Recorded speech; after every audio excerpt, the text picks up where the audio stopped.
And new at noon now, neighbors described the chaos of a home going up in flames early this morning. Happened over on Schooner Boulevard in Suffolk. And it's not clear if lightning played a role in this, but the fire did start in the middle of the heavy storm. 13 News Now reporter Megan Shinn has new information.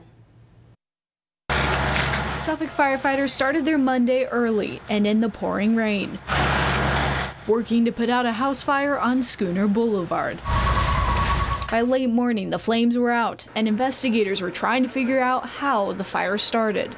The top of this house is completely caved in. The smoke is billowing out. You can smell it from here. And according to neighbors, they heard several thunder and lightning strikes before the house went in flames. Jolting me out of bed.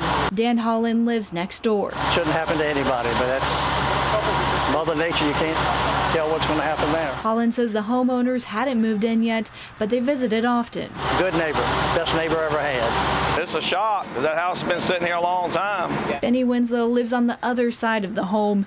He woke up to firefighters spraying down his place to protect it. We've been here quite a while. I've never seen anything like this before, especially this close to home. No one was inside the home during the fire. Holland says he called his neighbor to let him know his house was burning. So I hope he rebuilds and does get out here. Now 2 people are getting help from family, while their house is a total loss. In Suffolk, Megan Shinn, 13 News Now.